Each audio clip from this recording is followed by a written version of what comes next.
Baru-baru ni, semasa perasmian sidang parlimen, Tuanku Sultan iaitu Yang Tuan Agong kita telah bertitah. Sesiapa yang tidak menyukai bahasa Melayu, sila tinggalkan Malaysia. Dan berita ini amat mengejutkan segelintir orang. Dan respon daripada kaum Tionghoa amat membanggakan sebab apa mereka menyokong saranan tuanku. Dan itulah sebab baiknya. Dan tak perlulah saya nak ceritakan sekolah mana yang tak mahu terima, persatuan mana yang tak mahu terima, itu semua maklum tahu. Cuma apa yang saya nak utarakan di sini, apa yang terjadi harus kita ambil iktibar.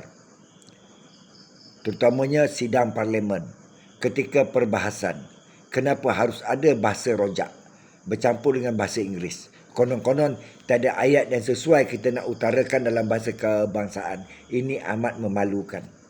Dan ada segelintir ahli parlimen langsung tidak boleh bertutur bahasa kebangsaan dengan baik. Ini amat memalukan.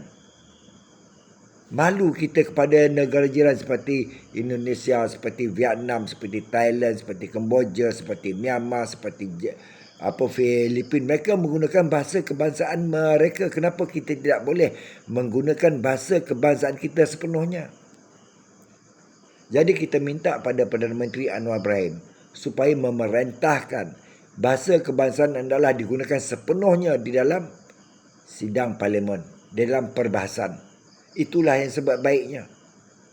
Dan amat menyedihkan bila kita lihat negara kita, tempat parlimen, tempat bersidang, tempat penggubal undang-undang, kita menggunakan bahasa rojak. Rakyat semua tahu. Kita boleh lihat apa yang berlaku ketika perbahasan campur aduk bahasa Inggeris dengan izin dan dengan izin. Sepatutnya itu tidak berlaku. Sepatutnya speaker menegur.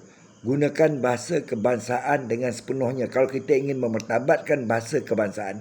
Kalau tiada tindakan seperti itu, sampai bila pun bahasa kebangsaan ini tidak akan dipandang remeh. Begitu juga dengan Menteri Pendidikan, semasa berbahas, gunakan bahasa kebangsaan sepenuhnya. Begitu juga dengan sidang akhbar, guna bahasa kebangsaan dengan sepenuhnya. Barulah kita boleh menaik tarafkan bahasa kebangsaan di peringkat yang lebih tinggi.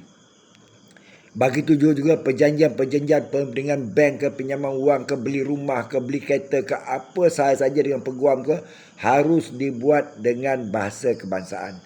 Bukan lagi dengan bahasa Inggeris seperti yang saya alami satu ketika dahulu. Ini amat menyedihkan. Jadi, untuk menaikkan martabat bahasa kebangsaan, kita minta bahasa kebangsaan itu digunakan sepenuhnya di sidang parlimen bagi permulaan. Pada Datuk Seri Anwar Ibrahim, tolong kita gunakanlah bahasa kebangsaan di parlimen dengan sebaik mungkin. Tiada lagi bahasa-bahasa rojak. Ya? Sebab bahasa rasmi kita adalah bahasa Melayu, bahasa Malaysia, bahasa kebangsaan untuk kita.